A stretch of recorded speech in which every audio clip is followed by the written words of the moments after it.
Listen up, recruits. I'm Gunnery Sergeant Felix Lubezki, host of SL Tonight, delivering EC war stories straight from the front lines of fear. Dive into twisted battlefield tales where heroes meet horror, soldiers battling unimaginable foes, betrayed comrades, striking shadows, and costly victories. Inspired by classic EC comics, each episode drags you into terrorist trenches with gut-punching twists. Got the guts? Stick around. In war, survival's no guarantee. Fall in for tonight's tale.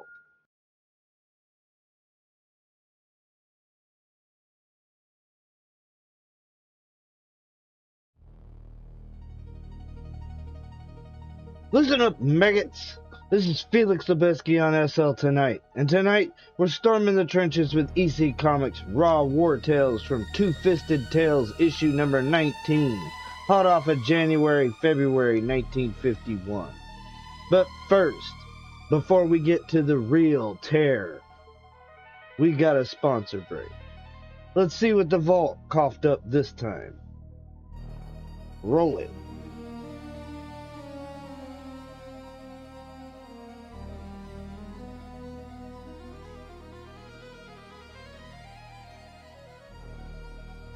As we can find that tape. Any day now, folks.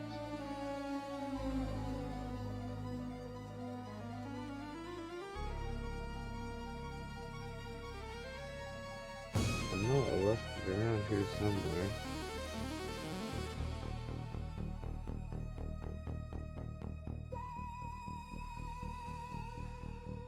Oh, yes, here it is. Apologies, folks. Sorry for the delay. Guys, tired of being weak? Super strength, vitamins, one pill, and you'll feel unstoppable. Power up for the gym, the job, life. Feel the surge! Super strength! Real results, real fast. It's working too good. My arms, they're growing. Stop! No! My muscles are exploding!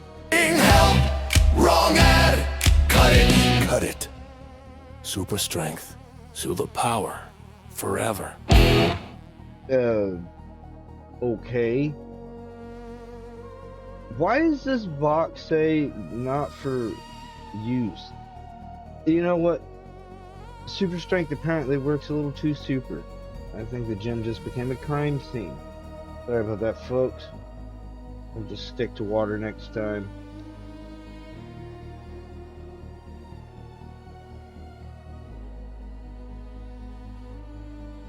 No glory, no bull. No strength pills, or you might blow up, apparently. Just a gritty truth from Harvey Kurtzman, John Severin, and the crew. If you think war is a walk in the park, these stories will straighten you out. Lock and load, let's read.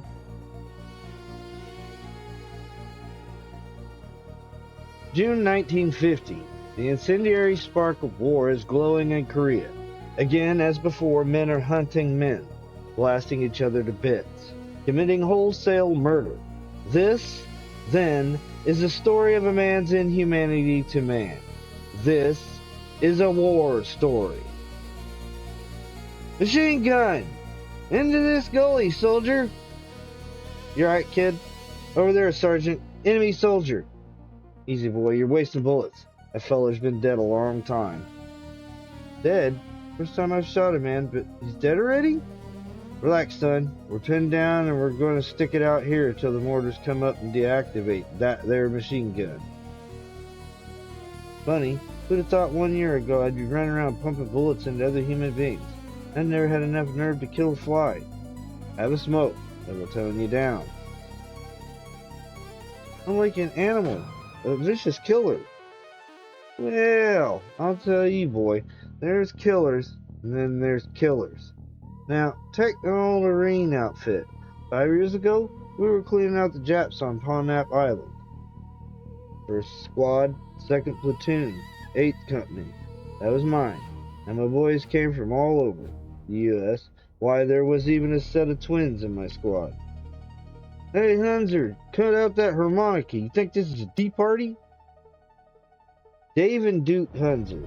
They looked and talked exactly alike, but they were as different as night and day. Dave was always kidding around and playing that harmonica. Nice guy. Duke never said much to anyone. This boy was mean clear through. So there we were, marching through the jungle, circling to meet another battalion. We were hoping to pinch off a Japanese battalion up ahead when... Machine gun! Take cover! What do you think, Sergeant? I saw him, Sergeant. 2 men manning that gun. I'll get him. Okay, Duke, go ahead. Good luck. That Duke, he gives me chills, just crawls in after those Japs with a knife. Listen. Heh. Okay, Sergeant, all cleared out. Heh. What a mess. Duke sure hacked up these nips. Look at him cleaning that knife, almost as if he enjoyed it.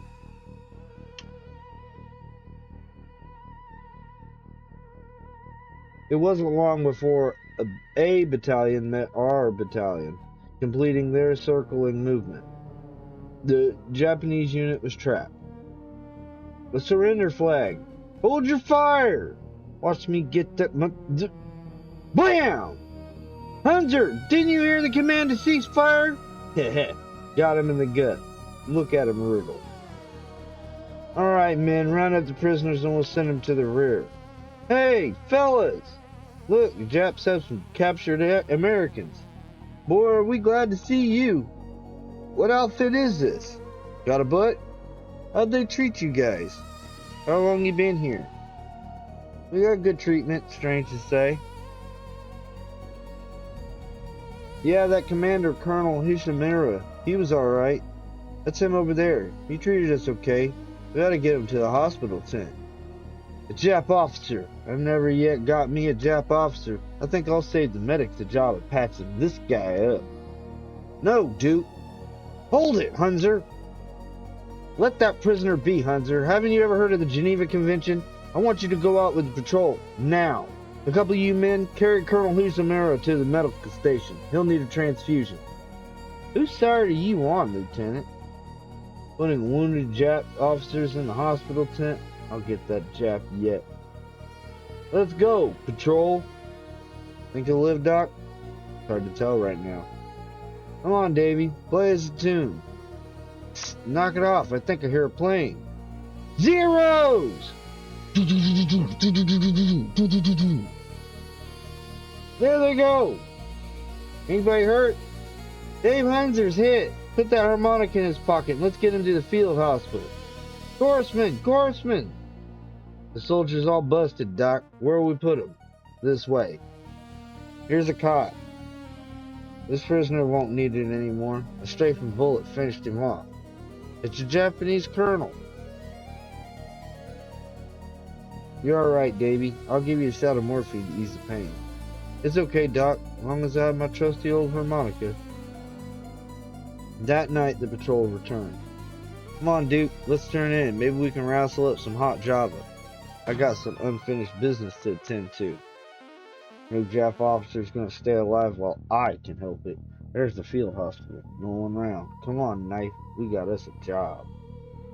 Dark as pitch in here. As I remember, they put him in over the corner. Yeah, there is bunk with a plasma bottle hanging on it. He's sleeping, I guess.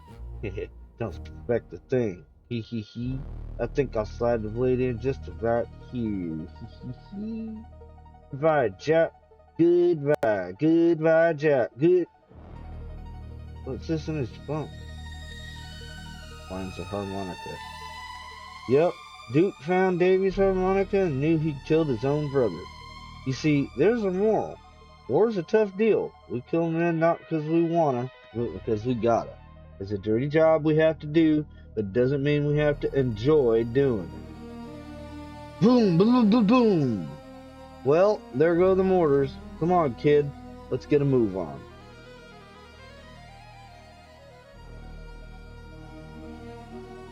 Escape. Barnum watched the girl in the slinky gown pick up the pile of blue chips and move nervously towards the cashier's window. Over 15 G's, he murmured to himself as he ambled slowly towards the hat check room.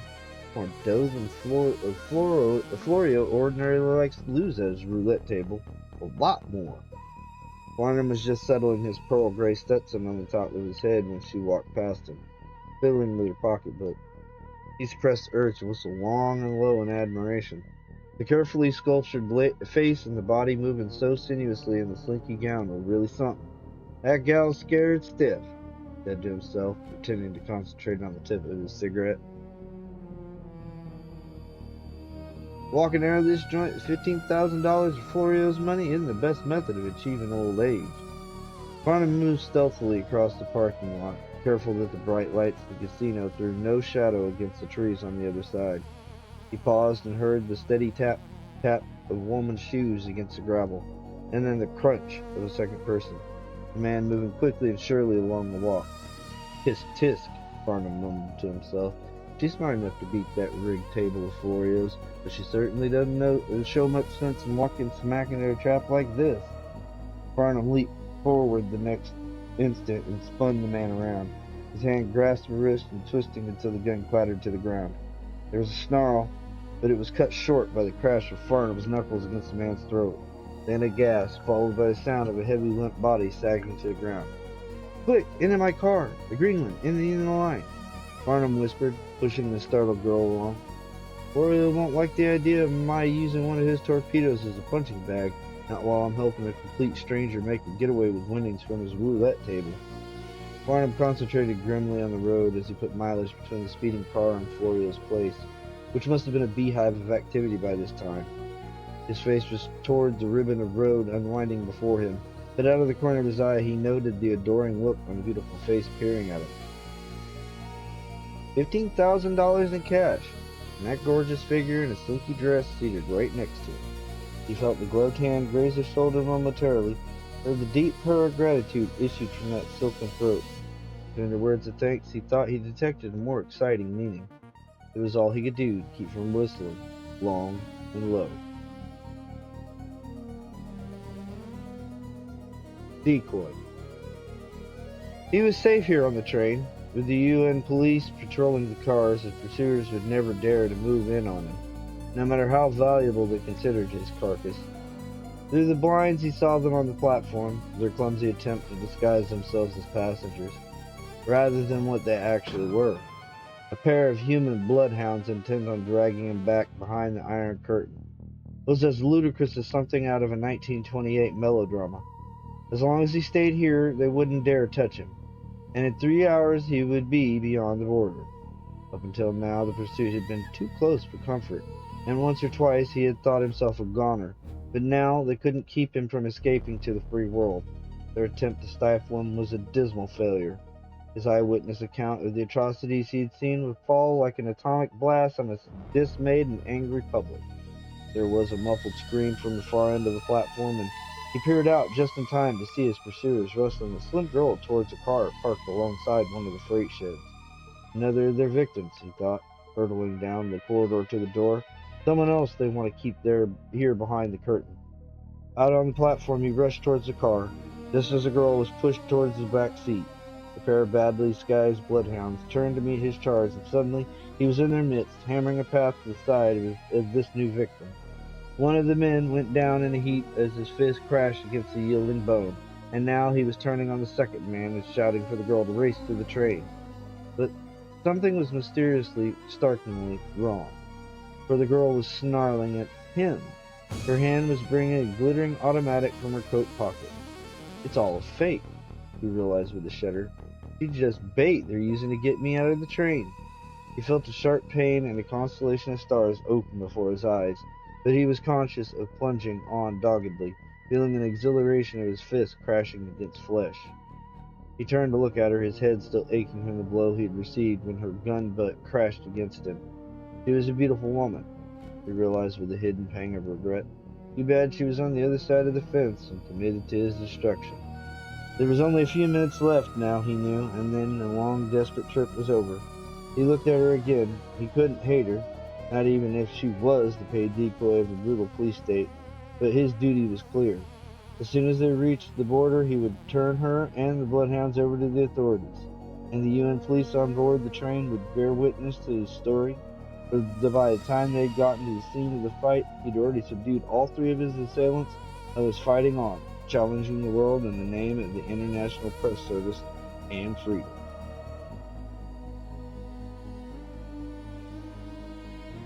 In our next two-fisted adventure, we set the scene in an Amazon river basin, South America. This tale concerns itself with greed, diamonds, robbery, murder. And if that's not enough for you, Jivaro Death. For God's sake, Slick, don't let these Jivaros take us alive. If they do, we'll wish for death 1,000 times over. But let us begin properly. A small river packet is taking a weekly trip to Mananos on the Amazon River. The scene is very calm, and no one is aware that a murder is taking place on board. Now, you old goat, let me see where you're carrying your credentials. One moment, Senor Charlie. You will please raise the hands above your head. What? Now you will give me the credentials that you have taken from Senor Churchill. I have been guarding him all the way from Georgetown, and the police will be glad to get their hands on you.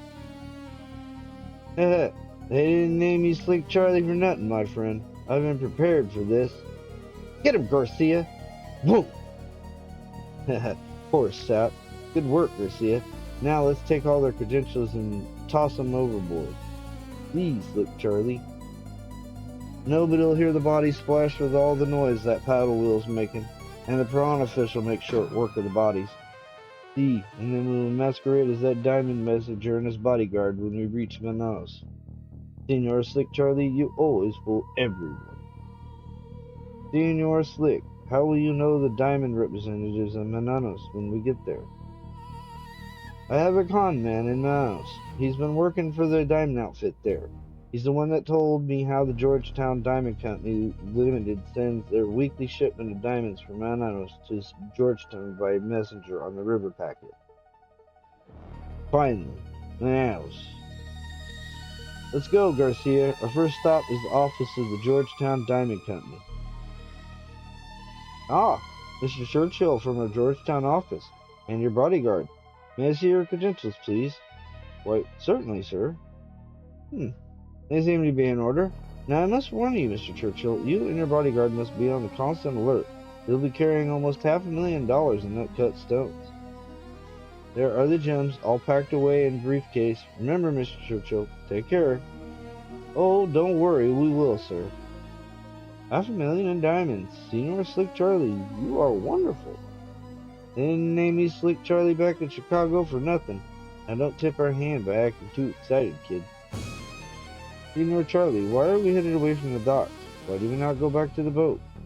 Well, Garcia, we have to see my con man here. He has to be cut in on this deal, too. Just follow me. Senor Charlie, why we wait so long in the cabana? If we do not go pronto, we will miss the boat. Relax, Garcia. We got time.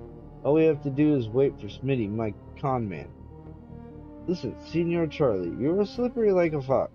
If you are thinking of giving me a double cross, you will get the knife. The knife? Where is my knife? Nice going, Smitty. Thought you'd never get here.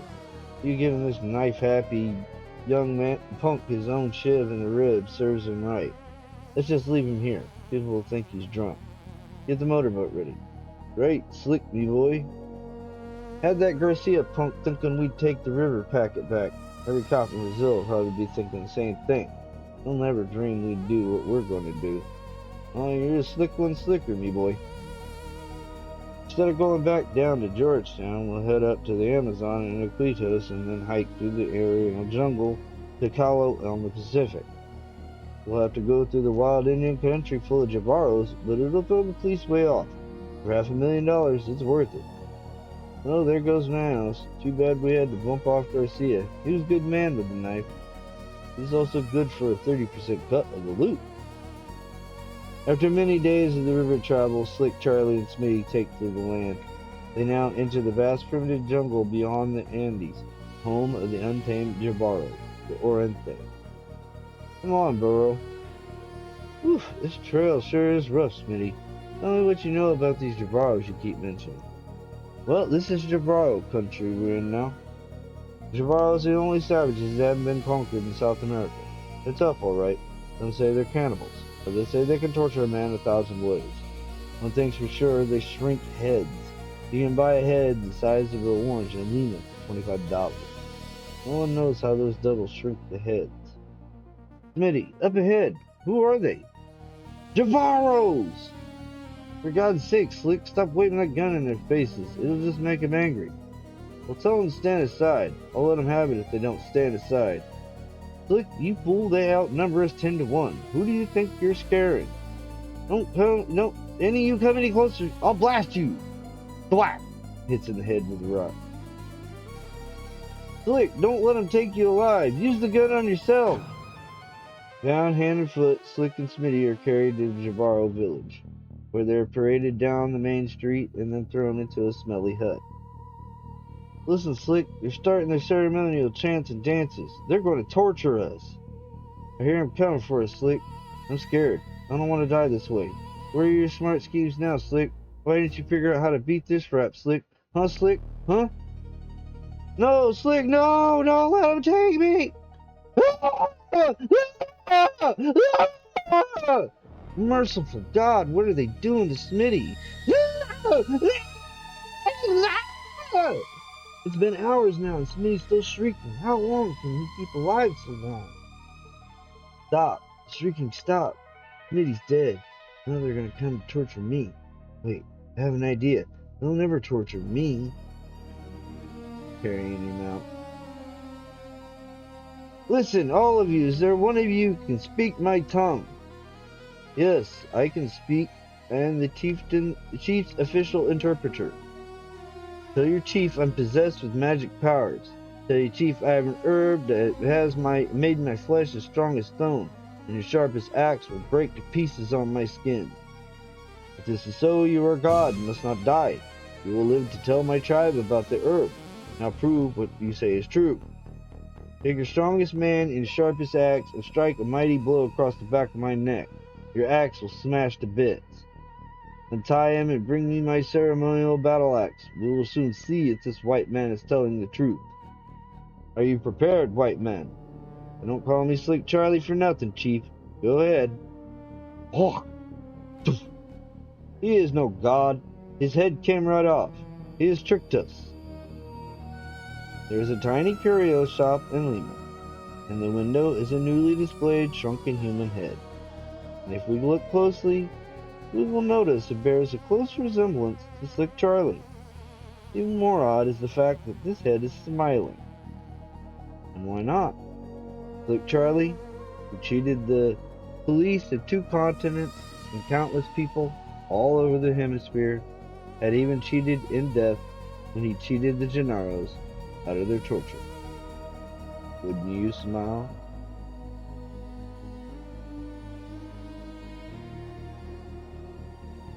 Flight from danger. In the woods surrounding the small village of Bremerhaven, a few miles north of Berlin, an aged man and a girl anxiously scan the black sky. Oh, Father, where is the plane? Isn't it supposed to be here now? Patience, Lisa. The Americans promised to be here and they will not fail us. The plane will... Look! Searchlights! Yes, and there's the plane. They're firing at it. It's hit. The plane is on fire. It's almost directly over us. The pilot is bailing out. Come, Lisa. We must go to him. He will land nearby. Who's there? Friends, American. I'm Professor Frank, and this is my daughter, Lisa. We're the ones you were to fly to the American zone of the occupation. I'm Captain Jim Turner of Army Intelligence. Sorry about the plane. Couldn't be helped. I didn't expect any ground fire. What are we to do? We can't stay here. These woods will swarm with soldiers in a few minutes. You're right. In case of emergency, I have orders to contact Herman Galt of Bremerhaven. He belongs to the underground. He'll help us. Good. But we must hurry. I hear soldiers coming. They're all spread out. Our only chance is to lie quiet and hope they pass us by. If they spot us, our goose is cooked. Goose? Cook? What is that you say? Hush, Lisa.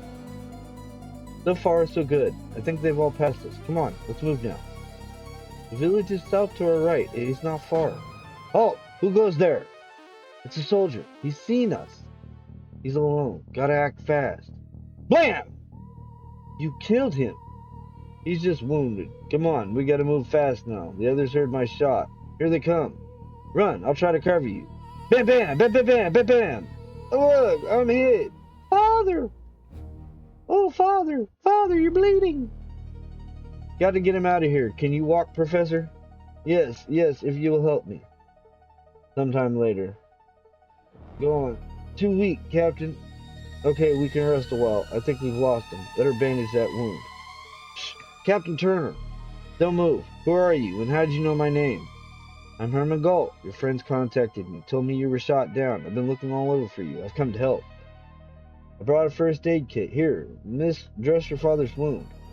We'll accept the kit, and this gun stays where it is until you get the password. Of course, the password is top hat. Check. The wound is bandaged, Captain. Come, we go to my house. It is very near. Good, I'll carry the professor. Short while later, I've contacted your friends. Another plane will be sent. It better come quick. Our professor is sinking fast. Captain? Lisa, your father. He's not? Yes, he is dead. I'm sorry, Lisa. I guess it's all my fault. Don't blame yourself, Captain. It's not your fault. Well, he is dead, but he wanted the United States to have the hydrogen bomb he developed, and they shall have it. But how? Through me. I was my father's assistant. I worked with him, helped him develop the bomb. And when we finished it, we decided it would be best for the United States to own it. We tried to escape to the American zone in Berlin, but couldn't make it. Then the underground contacted your friends, and you were sent to help us. Lisa. Captain, soldiers are searching all the houses for you. They'll be here any minute. You must leave. Here's a map showing where you are to meet the plane. It will arrive in 3 hours. Just before dawn, you must take the professor's body with you. Okay, Herman. I know we can't leave him here to be found. Hurry now, Captain. Good luck to both of you. So long, Herman. Thanks. Later, atop a grassy hill, Lisa's father was buried. Oh, Father. Father. You got to be brave, Lisa. I know how you feel. It is all right. I will cry no more. There are no more tears left within me. Lisa, Captain, warm embrace and kiss. Hadn't we better go? Yeah, I guess we better. We've walked so far. Aren't we there yet? The clearing is just those trees up ahead. Hey, I hear the plane. Come on. Captain, look. Soldiers coming from the edge of the woods. Blazes, and the plane is landing. You head for the plane. I'll hold them off. Bam, bam, bam, bam. Lisa, I said head for the plane. No, I will not leave you. We escape or die together. There's too many of them. We'll have to run for it. Keep going, Lisa. Hurry, Captain, hurry. Get this baby flying. Oof. Boy, that was close. We are safe, and it is such a relief, but I can't help wishing that my father... Don't think about it, Lisa. Think of the future. You're on your way to the States, your new home, and you're going to live it there. I'll see you to that person. Oh, Captain. The end.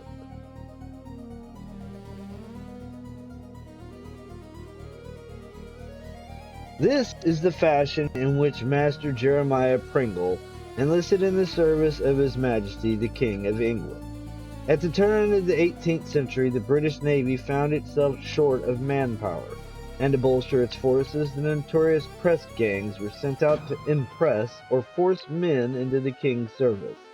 And in this fashion, Jeremiah Pringle set out to sea on a corvette, the HMS Confidence, under the command of the brutal Captain Bull. There's another one, Captain. Gave us a bit of trouble with nothing belated pen can't cure. Pale skin, soft hands. A few weeks in the topsails will put a bloom in his cheeks and some calluses on his hands. Boatswain, go fetch a bucket of water. Aye, aye, Captain Bull. Where am I? What's the meaning of this? Why have I been taken aboard this ship? I'm a British citizen. Where's the captain of this ship? I demand to see him. Right here, me bucko. The captain's right here behind you. Now what do you want to see me about? Kicks him in the back. Oh ho, young Milk for Mussels wants to tangle with me. Let him loose, mate. I think our recruit's in need of a bit of discipline. Aha, I've suffered worse blows at the hands of a woman. Now let me show you how to strike a man. Boom! First I let you taste the fist. Kablam! Then I'll let you taste the brass pin. Thump. Bosun, have the carpenter bring a hatch crate, and then bring the cat o' nine tails. Assemble the crew on the poop deck. I'm going to teach this landlubber what it means to strike a naval officer. Aye, sir. That afternoon, lashed to a grate, Jeremiah Pringle is given the red checkered shirt. As the cat bites into his back, a fire is kindled in his eyes, a fire of hate that burns hotter than his back. Wipe your cap, bosun. It's getting too clogged to be effective. In the evening, the ship's surgeon cleanses Jeremiah's wounds with brine in the ship's hospital. Mind you, my boy, Captain Bull is the fiercest commander on all the 7 seas, and he's got you marked. Take my advice and toe the line, or your chances of coming back from this voyage won't be worth a bit farther. I'll toe the line. Oh yes, I'll toe the line, but mark my word, my time will come. Captain Bull will regret this foul day. And so Master Jeremiah Pringle sets out to be Seaman Pringle. Now make that teakwood deck shine, you bloomin' brass-bound admiral, or I'll take my starter to you. His weak, untrained muscles protest at the beginning. Lively at that capstan there. Now heave! But as time passes, he learns to scramble up the rat lines like a squirrel. Loose the mains, loose the tops! He can soon reef and furl a main skysail of swaying mizzenmast. His muscles harden, and he takes his watch as well as anyone. Due east by east. Due east by east it is, sir. And those who bullied him now steer else, clear they get a cracked head. What happened to Donklin? He's been getting lessons in good manners lately. In time, Jeremiah is assigned a crew of 24-pound cannon. He is hitting pretty rough, Jeremiah. Better lash the cannon down and chalk the carriage. Oh ho, what we have here? Master's milk for muscles looking like an old salt. Sailor, don't you know your manners? You stand when your commander addresses you. Aye, sir. The carronade, sir, the sea is... So, you refuse to stand, mate? Hand me your starter! In the ensuing excitement, the insecure cannon rolls with the sea, yanking at its screeching chain at each tilt of the deck. I'll teach you, me bucko, you'll never sit again! Suddenly, with a sound like a pistol shot, the chain parts, and the cannon leaps across the deck like an unfettered demon. Crack, crack! The cannon's loose! Clear the deck! Crunch! Pausing for just a moment, the cannon darts back from the starboard to the port rail along the pitch of the ship, grinding all in its path. Captain Bull, look out! By a strange twist of fate, the cannon smashes up against a cleat, which in turn pins Captain Bull's foot against the portside timbers. Blam! Captain Bull's the only live man down on the deck. Help me, men! Looks like he's a gone goose. Good for the blighter. Blimey, that charging cannon sure is death. Only a madman would go down there and try to stop it. Fitting in for that dog, Captain Bull. I'm gonna stop that cannon. Jeremiah, you're daft. After the way Captain Bull treated you, let Bull stop it with his head. Don't be a fool. Like a hunter stalking a wild beast, Jeremiah stalks the cannon. Now it rests for a moment against the splintered fife rail. Jeremy, me fine bucko, save me, my boy, you'll be handsomely rewarded. Ship rolls and the iron monster leaps forward, straight at Jeremiah, who dodges nimbly to one side. Clang! You done it, my boy, you done it, now secure it.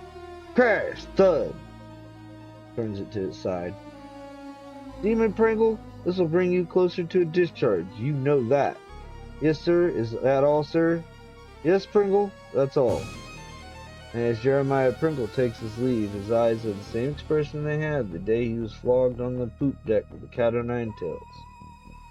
London, after 2 years at sea, the corvette HMS Confidence puts into port for an overhaul. Whee! Home again! That lucky broke Pringle, his apple polishing is getting him a discharge today.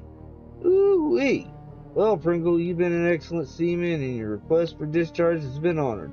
Here are your papers, me bucko. You are a civilian. You mean, Captain, that the rules of the ship are no longer binding me? Yes, that's right. And you have no more authority over me? Yes, you have the Crown's discharge. That's all I wanted to know. For the past 2 years, I wanted to get a man-to-man status with you, Captain Bull. Whack! Remember when you called me Milk for Muscles, Captain? Thud, clonk, crack! And do you remember how you vowed to put calluses on my hands and muscles on my limbs? Clunk, no, oof, crunch, crash! As he busts through the back window. Tinkle, tinkle. Well, your vows have all come to pass. And this is the fashion in which Jeremiah Pringle leaves the service of the King's Majesty on the HMS Confidence. 2 years ago he joined the service, pale and weak with lumps on his head. Now he leaves the service, tan and tough with lumps on his knuckles. And this is the end of Master Jeremiah Pringle's voyage with the brutal Captain Bull.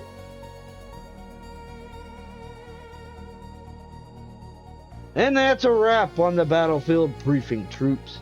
Felix Lubezki signing off from SL tonight after tackling Two-Fisted Tales issue number 19. Remember, these EC stories aren't just ink, they're lessons from the front line.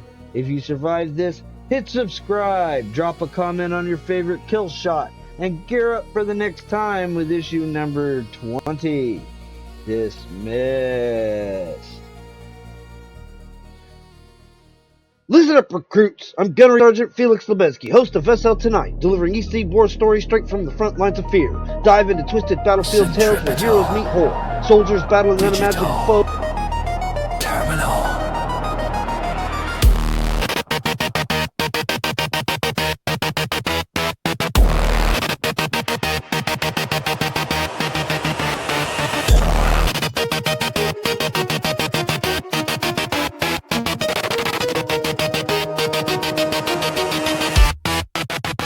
Observe the geometry, flawless and exquisite aid. A boon for the multitudes, a specter in the circuitry. The depository is ajar, the lineage immense. However, the exclusive interloper is shackled to history. They perceive a chasm, I perceive a repository. They declare the authentic entirely co-public. Circumnavigating the deception, a pixelated gallows beneath a luminescent firmament.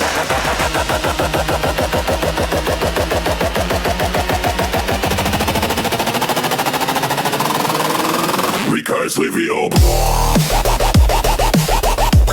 within the hexagon heart, they're devouring every fragment of the art. Revolving perpetually, a subliminal ambush, charting the abyss with the fraudulent cartograph. Whirling endlessly, the monolith churns, extracting intelligence, imperial cognition.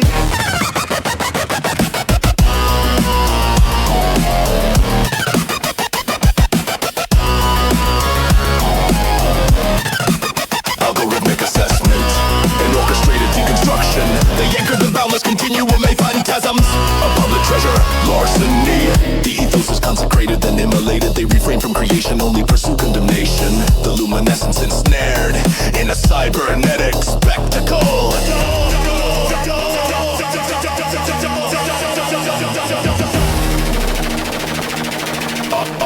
Automated coercion.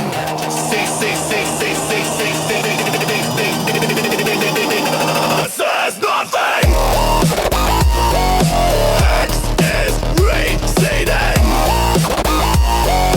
They possess nothing. We're flowing endlessly. The infinite gyration. Where does the larceny cease? And the game commence. Recursive within the hexagon heart. They're devoured.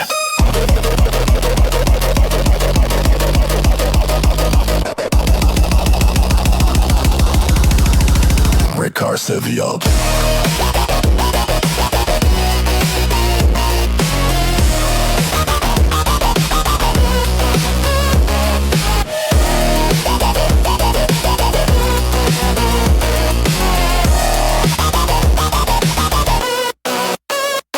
Revolving.